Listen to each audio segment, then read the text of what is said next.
¿Lo quito ahorita, doctor, o Ah, no? pero no, ahí está bien, ¿verdad? Bueno, entonces,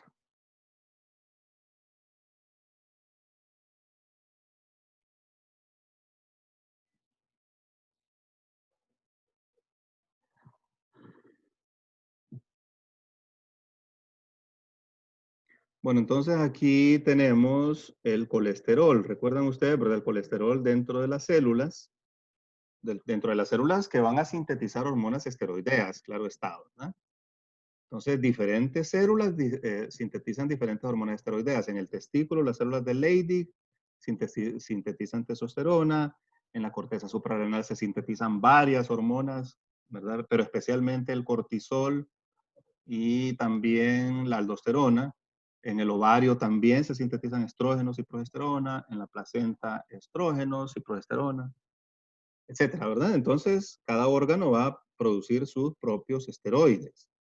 Todos vienen del colesterol, de este anillo que tenemos aquí, del el ciclopentanoperidroferantreno, ¿verdad? Y entonces, el colesterol es cortado, es clivado por una enzima que se llama colesterol desmolasa, que pertenece a la familia de las P400, de los citocromos P450. Y entonces se convierte en pregnenolona, que es un progestágeno, ¿verdad? Tiene una acción de progesterona, parecida a la progesterona. Y la pregnenolona va a ir a las diferentes rutas biosintéticas, ¿verdad? Bueno, entonces, por ejemplo, aquí tenemos la ruta biosintética que conduce hacia la testosterona. Todos estos son andrógenos. La dihidroepiandrosterona, la androstenediona, el androstenediol, ¿verdad? Estos se sintetizan en la corteza suprarrenal. También en el testículo, y en el testículo dan origen a la testosterona mediante diferentes enzimas. Y en los tejidos periféricos, mediante la acción de la 5-alfa reductasa, la testosterona se convierte en dihidrotestosterona. Entonces, estos son los andrógenos, ¿verdad? Estos son los andrógenos. En el ovario y en el tejido graso y en la placenta, entonces la testosterona, pero está muy grande ahí. Yo le di eso, ¿verdad? Sí. Bueno, entonces, en el ovario y en la placenta y en otros tejidos, la testosterona o la androstenediona se convierte en estrógenos. Estos que tenemos acá son los estrógenos, ¿verdad? Entonces tenemos el más abundante producido en el ovario, en las mujeres fértiles, que es el estradiol, que se produce en los ciclos menstruales, ¿verdad? O la estrona, que se produce en la corteza suprarrenal. La corteza suprarrenal produce estrona. Y el estriol, que se produce en la placenta, ¿verdad? Es básicamente un esteroide placentario. Luego tenemos,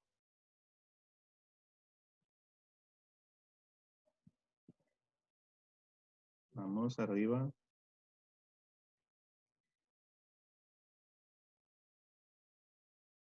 donde hago pequeño esto otra vez, a ver.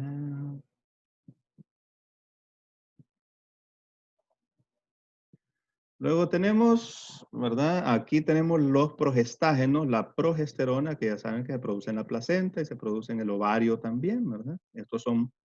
Todos estos son progestágenos, incluyendo la pregnenolona, que es el origen de todos los esteroides.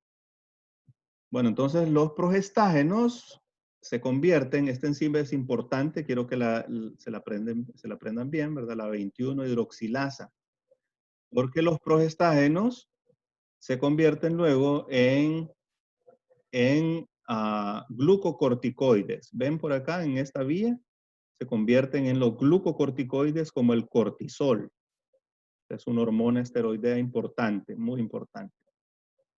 Y también se convierten, por esta vía de acá, se convierten en la aldosterona, ¿verdad? Entonces, esto quiero que lo recuerden bien, ¿verdad?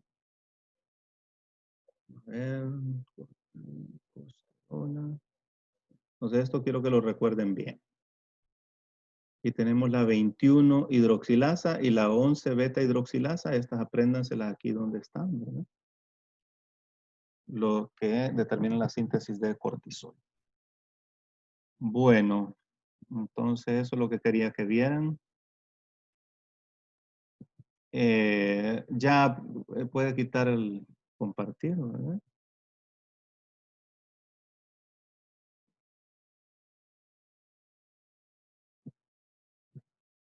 Vamos a ver una patología que se llama síndrome de insensibilidad completa a andrógenos. Vamos a apuntarlo aquí.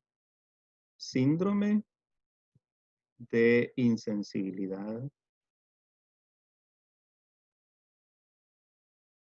completa a andrógenos.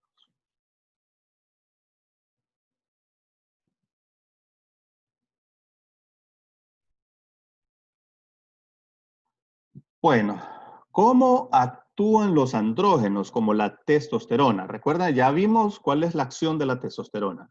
La acción de la testosterona es virilizar los genitales en el embrión, o sea, convertirlos en genitales masculinos, pero también tiene una acción virilizadora sobre el cerebro.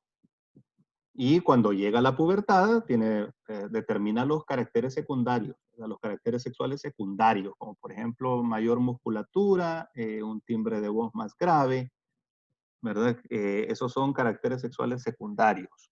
La barba, el vello facial y corporal, y todos esos son caracteres secundarios. Pero ¿cómo actúa desde el punto de vista celular? O sea, la testosterona se produce en el testículo y luego viaja en el torrente sanguíneo, entra en las células blanco y una vez dentro de las células blanco se une a una proteína que se denomina receptor de andrógenos.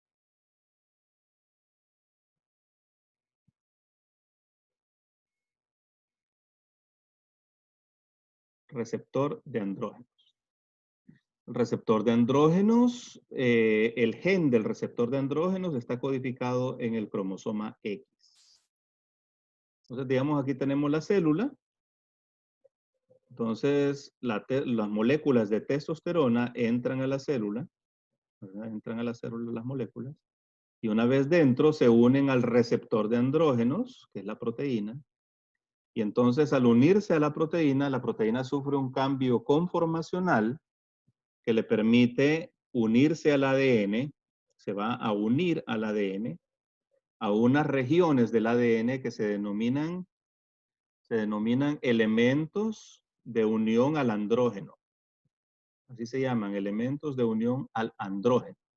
Entonces, el andrógeno puede ser testosterona, puede ser dihidrotestosterona o puede ser otro andrógeno diferente, ¿verdad? Dihidroepiandrosterona, androstenediol, androsterona.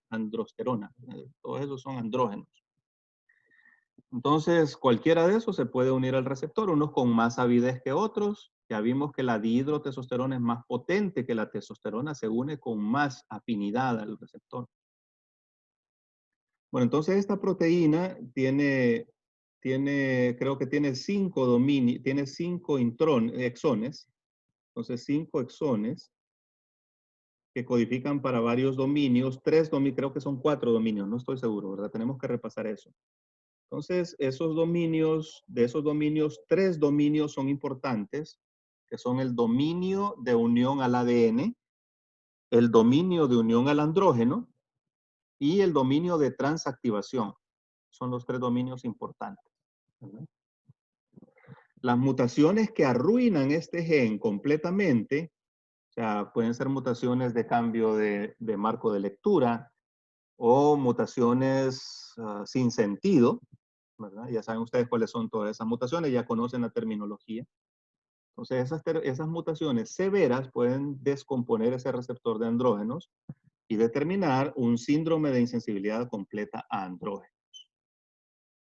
¿Cómo va a ser esto? Ustedes están en su clínica, les llega una paciente, digamos una paciente, ¿verdad? Sexo femenino, 19 años de edad, por decir algo, una edad, ¿verdad? Una determinada edad. Solo, o sea, este dato pues no es tan importante. Y les consulta por amenorrea primaria.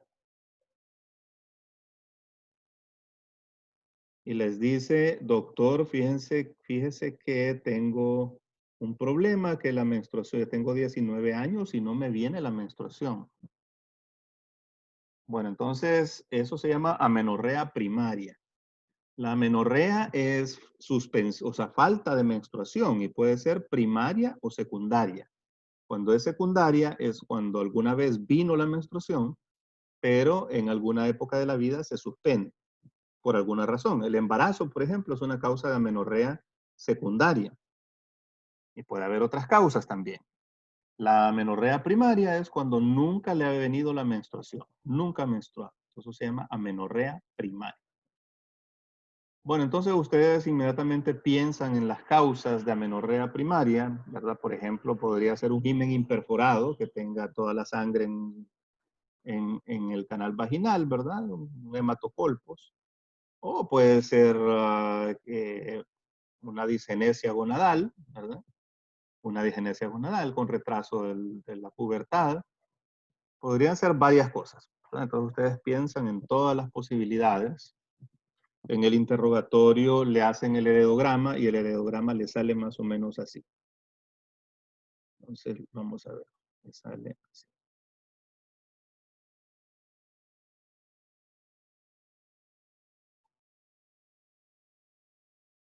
Vamos a inventarnos un heredograma, ¿verdad?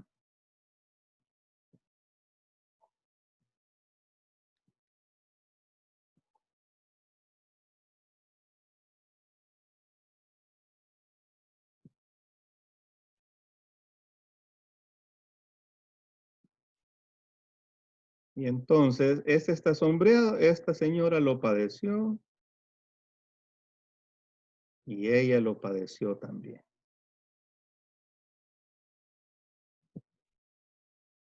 O sea, tuvieron, estas personas que tenemos acá tuvieron una amenorrea y también nunca tuvieron hijos, ¿verdad? Se casaron, pero fueron infértiles.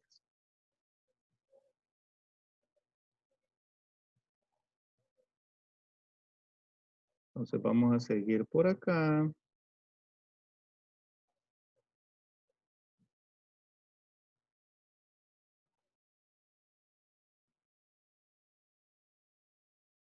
Se dan cuenta ustedes de que esta persona también fue así.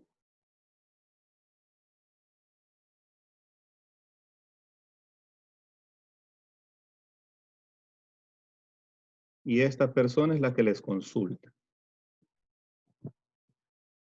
Inmediatamente ustedes ven un patrón en este heredograma. ¿Ah? Ven que se repite en 3 generaciones, 1, 2, 3 generaciones. Ven además que es transmitido por las madres. Y si solamente tuviéramos esos 2 datos, entonces diríamos que es una enfermedad, o, bueno, no digamos enfermedad, una condición ligada al cromosoma X, al sexo, con la salvedad de que las condiciones recesivas ligadas al X las padecen los hombres. Y aquí la están padeciendo las mujeres. Pero claro, o sea, claro, estas mujeres que tenemos acá realmente desde el punto de vista genético son así, ¿verdad? Pero eso no lo sabemos todavía. O sea, todavía estamos explorando qué puede tener esa niña, ¿no? No lo sabemos. Bueno, entonces ustedes observan ese heredograma y los confunde un poco porque están viendo que es heredado solamente a las niñas, a las mujeres, ¿verdad? Bueno, luego, ¿qué van a ver? Luego ustedes le hacen su examen físico, ¿verdad? Le pueden hacer un tacto vaginal, no lo hacen si no ha tenido relaciones sexuales. Pero suponiendo que le pueden hacer su tacto vaginal, entonces descubren una vagina de características normales, genitales externos femeninos normales, vello púbico femenino. Al tacto no se localiza el útero, no pueden palpar el útero ni el cérvix, sino que se enteran de que la vagina termina en un fondo de saco. Y entonces ustedes le mandan, ya con eso ustedes sospechan el diagnóstico y le mandan a hacer sus hormonas, un perfil hormonal y le mandan a hacer un ultrasonido, ¿verdad? un ultrasonido. Y le mandan a hacer su perfil hormonal. O sea, le mandan estrógenos, que le mandarían a cualquier niña con lo mismo. Estrógenos, progesterona.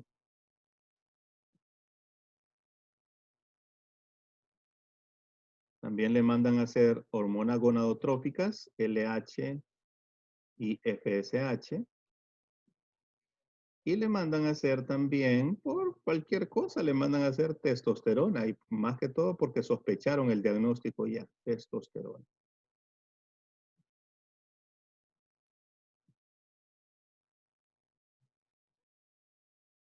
Bueno, entonces cuando le sale el resultado de estos exámenes, el ultrasonido les reporta que hay gónadas, hay un par de gónadas en la cavidad abdominal de características atípicas que no son normales, pero esa niña presenta ausencia de útero, no tiene útero, no se puede ver el útero, no hay útero. Entonces le reporta eso. Y luego el perfil hormonal le reporta estrógenos bajitos, o sea, estrógenos muy disminuidos para ser una niña, igual la progesterona. Pero descubren que tanto la LH como la FSH están muy elevadas y la testosterona está muy elevada. Entonces ya con estos datos ustedes pueden hacer el diagnóstico de síndrome de insensibilidad completa a andrógeno. ¿Qué le está pasando a esta niña? Bueno, primero, desde el punto de vista cromosómico es XY. Por lo tanto, tiene un gen SRY. Como tiene un gen SRY, al llegar a la sexta semana de gestación, entonces ese gen SRY comenzó a expresarse y a convertir a la gónada en testículo. O sea que las gónadas que tiene dentro de la cavidad abdominal esta niña son testículos, no son ovarios, son testículos. Y luego el testículo comienza a producir grandes cantidades de testosterona. Esta testosterona en un niño normal tiene como resultado la virilización tanto de los genitales como del cerebro. Entonces la testosterona en un niño normal va a virilizar. Pero ¿qué es lo que pasa con esta niña? Lo que pasó es que puede producir testosterona normalmente, pero si no hay un receptor de andrógenos, que es el que realmente hace la función, entonces de nada va a servir que se produzca testosterona en grandes cantidades, ¿verdad? Porque no hay un receptor de andrógenos. Entonces, ¿qué va a pasar?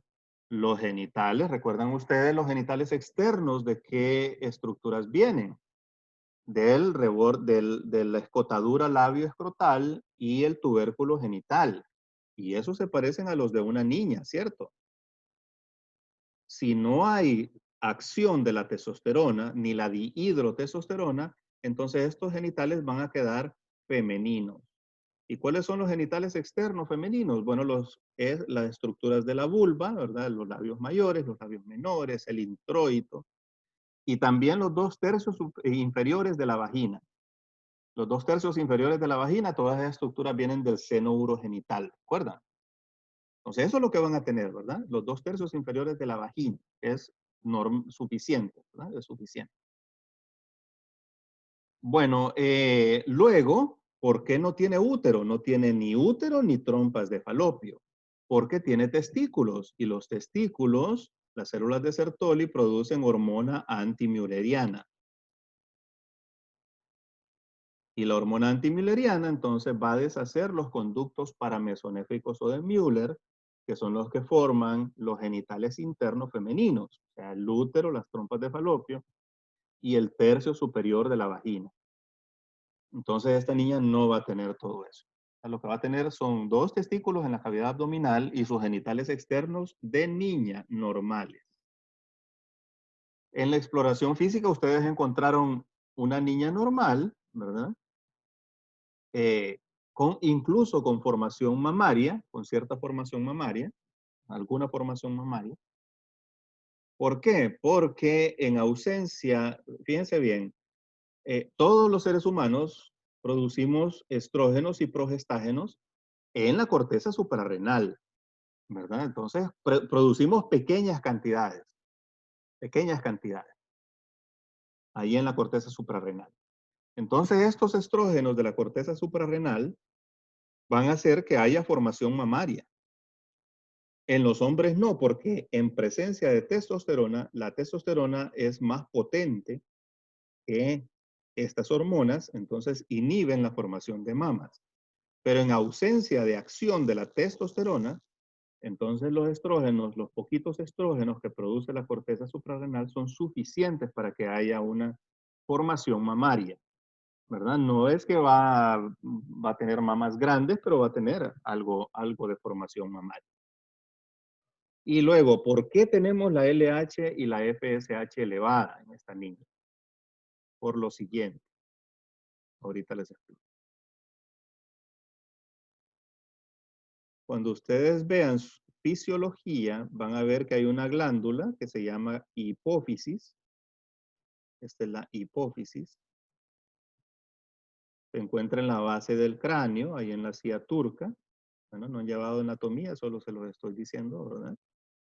Y entonces esta glándula secreta un montón de hormonas.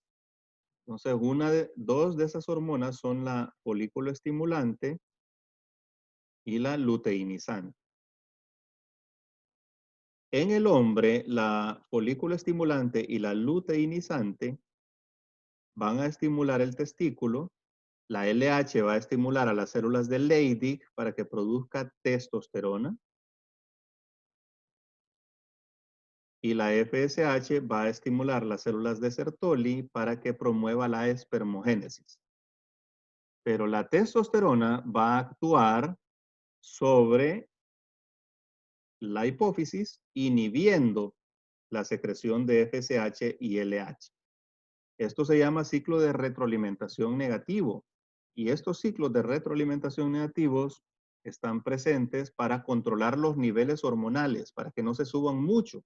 Si hay mucha testosterona, entonces se va a frenar la producción de LH, la LH va a bajar y va a dejar de sintetizarse testosterona. Y si disminuye la testosterona, se quita este freno y aumenta la LH y la FSH y aumenta la estimulación del testículo. Entonces, la hipófisis es famosa por este tipo de retroalimentación negativo para controlar niveles hormonales. Pero, ¿qué pasa en estas niñas? ¿Tiene testículo? Tiene testículo. ¿Está secretando testosterona? Sí, la está secretando. Pero no tiene receptor de andrógenos en sus células de la hipófisis. Entonces, nunca va a haber este freno que tenemos acá. Este freno va a estar abolido y la FSH y LH van a estar muy aumentadas. Van a estar muy aumentadas. Entonces, por eso encontraron ustedes esto, testosterona aumentada, incluso a niveles masculinos o incluso más altos que niveles masculinos, LH y FSH aumentadas. Eso es lo que van a encontrar, ¿verdad? ¿Qué les faltaría para hacer el diagnóstico? Ya el diagnóstico definitivo. Les faltaría un cariotipo. El cariotipo tiene que salir XY. Por lo tanto, es un pseudohermafroditismo que femenino o masculino.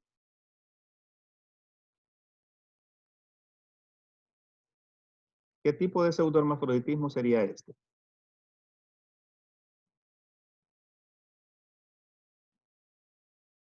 Enciendan su micrófono y me dicen que es masculino o femenino. Es masculino. Pseudohermafroditismo masculino, correcto. ¿Y es un niño o una niña? Es un Niño. ¿Perdón? Niño. No, no niños, es una niña.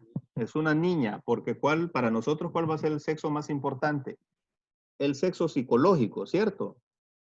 O sea, no hay virilización del cerebro porque no hay receptor de andrógenos. Es una niña que se creó como niña y que por todo lo demás es una niña normal, con sus genitales, con su formación mamaria. Puede ser una niña hasta bonita, ¿verdad? Entonces no es un niño, es una niña. ¿De acuerdo? Para nosotros como médicos va a ser una niña, aunque tenga XY, ¿verdad? Aunque tenga XY, va a ser una niña. ¿Qué va a tener entonces? Va a tener XY, va a tener testículos también, porque si tiene un gen SRY va a tener testículos.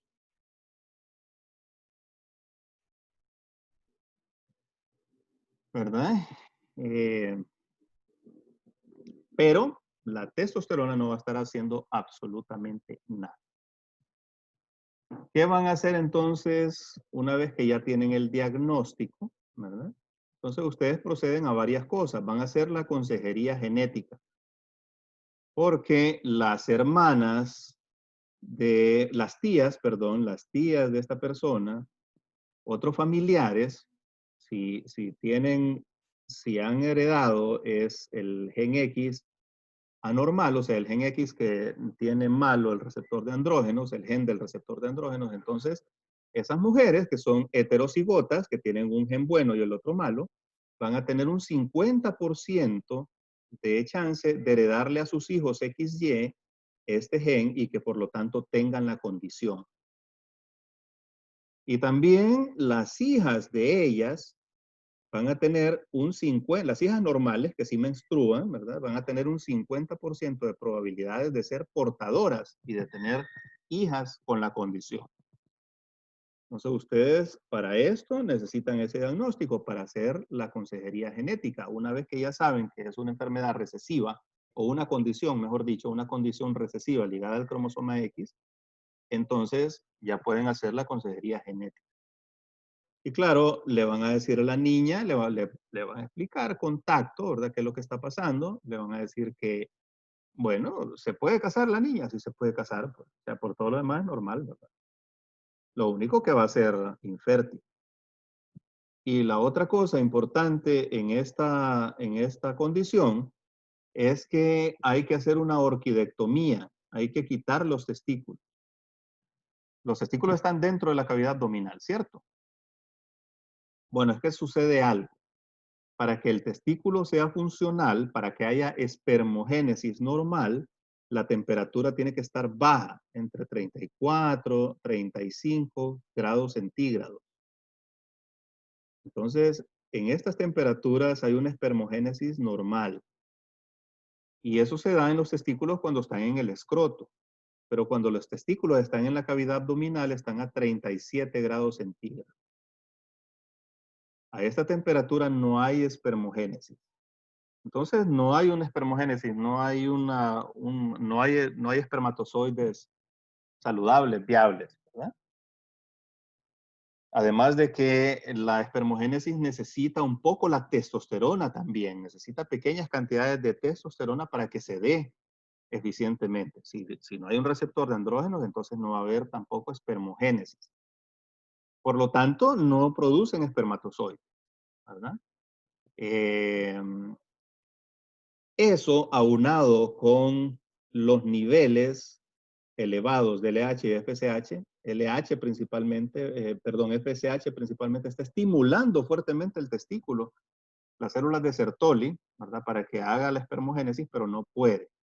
Entonces esas condiciones, un exceso de estímulo al testículo y el testículo a 37 grados centígrados, favorece las condiciones para que ese testículo degenere y cree un cáncer que se llama disgerminoma. O sea que estas niñas tienen riesgo de padecer de disgerminoma si se les deja los testículos ahí. Entonces está recomendado para estas niñas extirpar el testículo, o sea, sacar ese testículo. De todas maneras, la testosterona no le sirve de nada, los testículos no están sirviendo de nada. Y entonces le están disminuyendo el riesgo de este tipo de tumor, ¿verdad? Eso es lo que se hace. ¿Alguna pregunta hasta acá?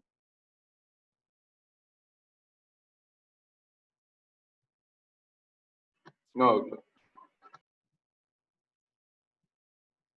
Bueno, luego, ahora vamos a ver, me imagino que ya buscaron las causas de pseudohermafroditismo masculino y femenino. Ya tienen ustedes una lista. Me imagino que lo hicieron, ¿verdad? Porque es una tarea que... O sea que aquí estamos viendo algunas de las más frecuentes. Todas estas son infrecuentes. son infrecuentes, ¿ah? Pero aún así hay unas que tienen mayor frecuencia que otras. En la niña vamos a ver lo que es la hiperplasia suprarrenal congénita.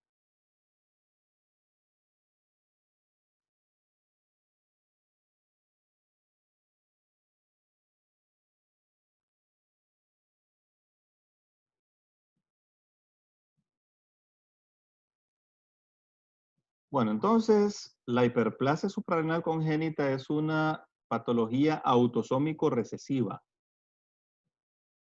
Es una carencia de una enzima.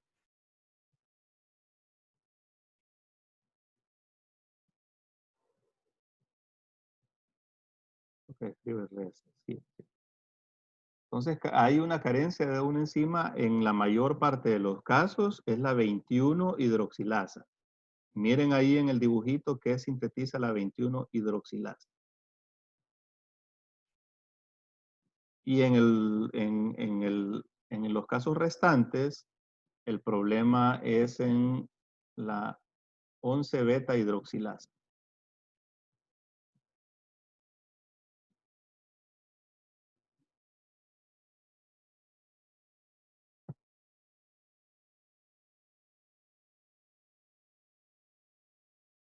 Bueno, entonces, en la mayor parte de los casos es esta enzima, ¿verdad? Autosómico recesiva, y quiere decir que el papá tiene uno de sus genes dañados, mm, una mutación severa. La mamá tiene uno de sus genes dañados. Ellos no la padecen porque tienen el otro gen bueno que está produciendo la enzima, pero tienen una probabilidad de 1/4 de tener un hijo que no produzca la enzima, ¿verdad? Porque tiene sus dos genes dañados. Entonces es recesivo. Bueno, entonces si está dañada la 21 hidroxilasa, ese embrión, ese feto, va a ser incapaz de producir cortisol.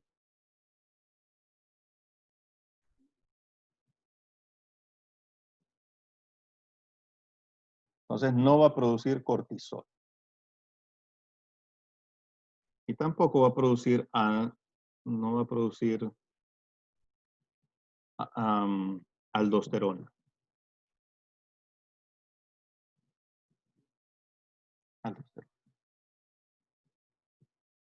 Bueno, entonces vamos a ver un poquito sobre la corteza suprarrenal. Digamos, aquí tenemos la corteza suprarrenal. Son unos órganos que están arriba de los riñones.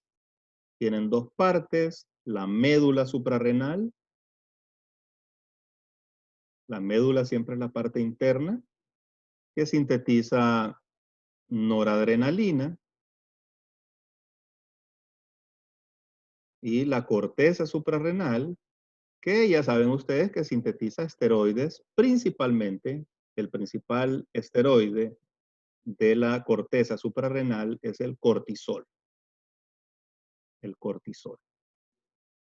Cortisol es una hormona esteroidea muy importante.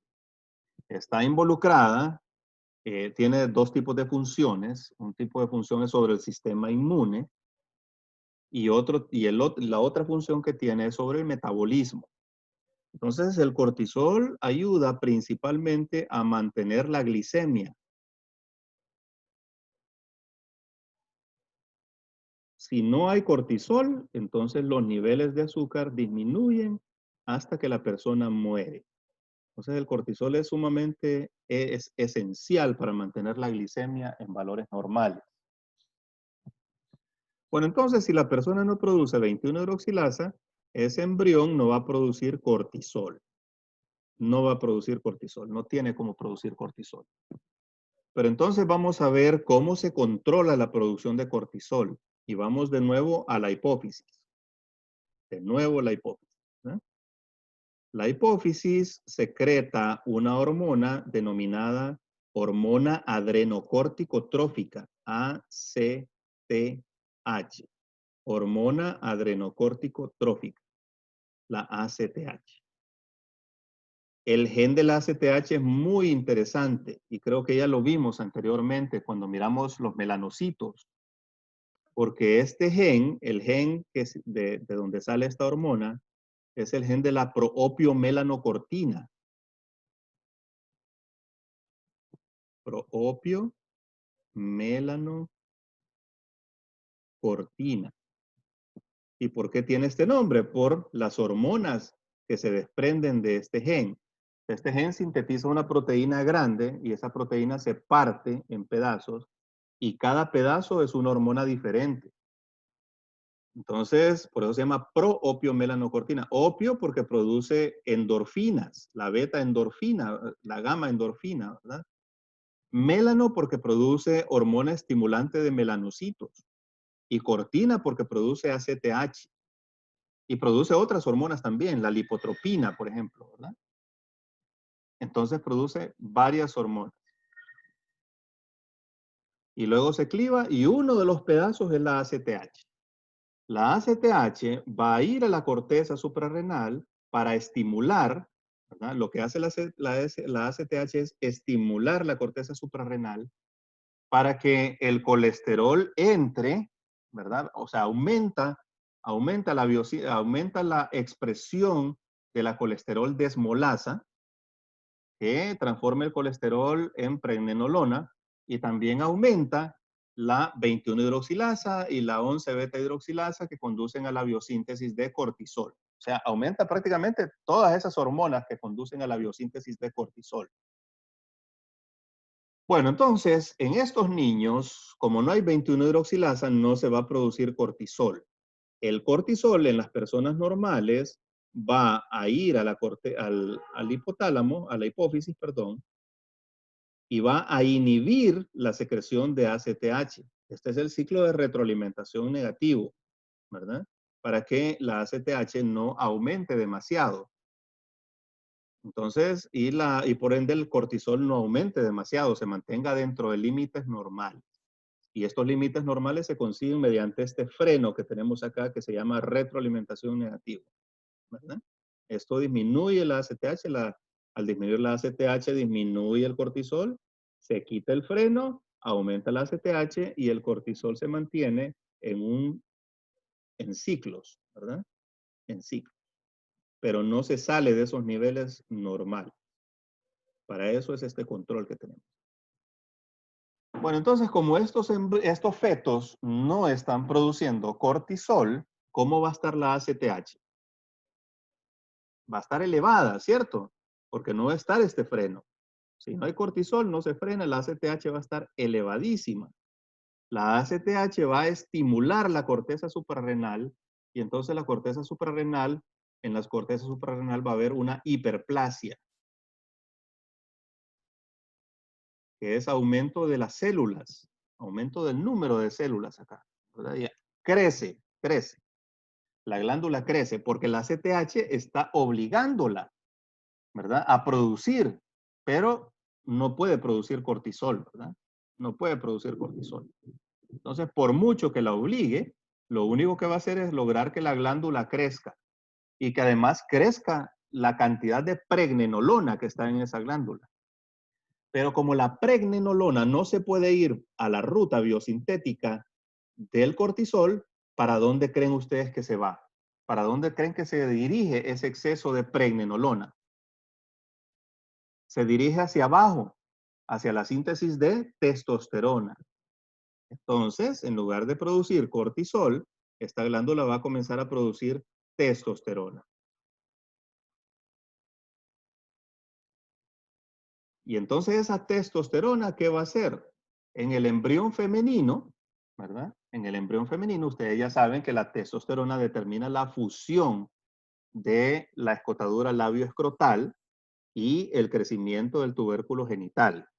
Entonces, lo que vamos a tener aquí es una virilización de los genitales. Entonces, esa niña va a nacer con genitales ambiguos,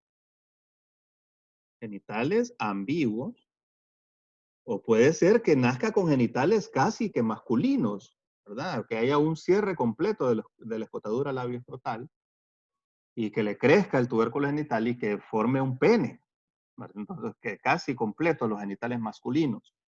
Hay una virilización. ¿De qué va a depender el grado de virilización que haya? Va a depender de la cantidad de hidroxilasa, de 21-hidroxilasa que se esté produciendo, porque no todas las mutaciones son iguales. Perdón, puede ser que algunos tipos de mutación haga que se produzca, ¿verdad?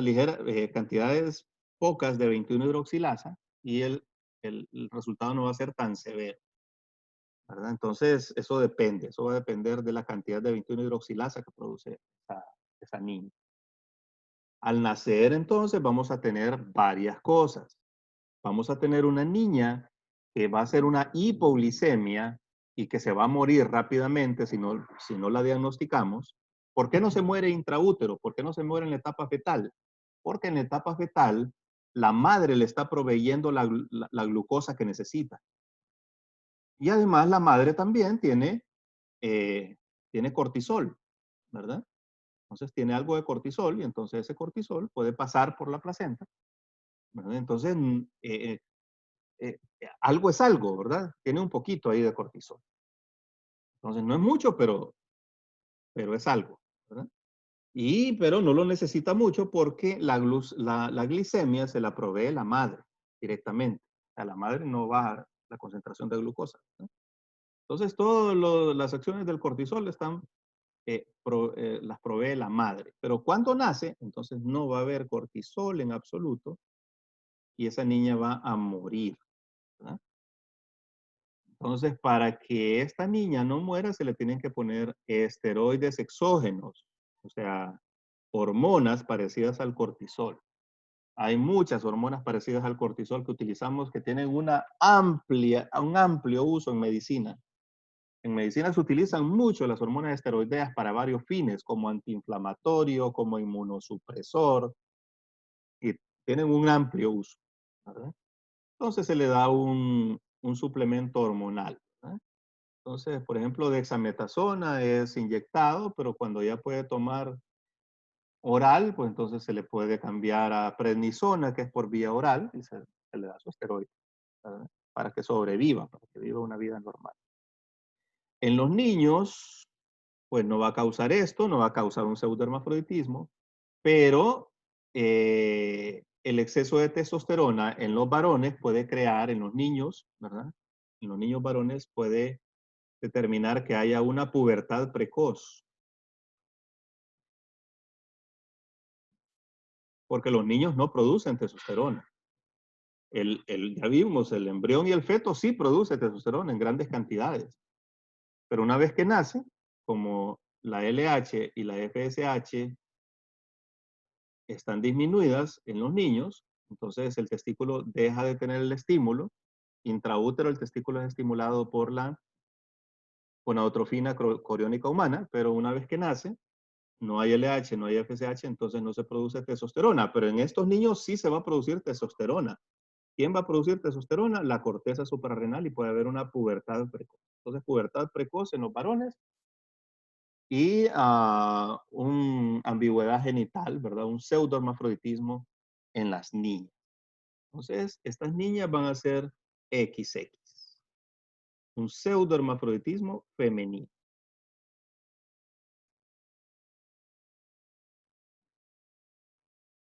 ¿De acuerdo?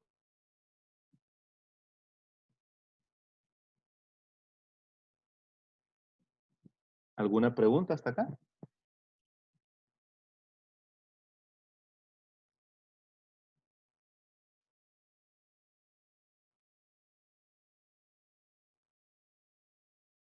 Bueno, si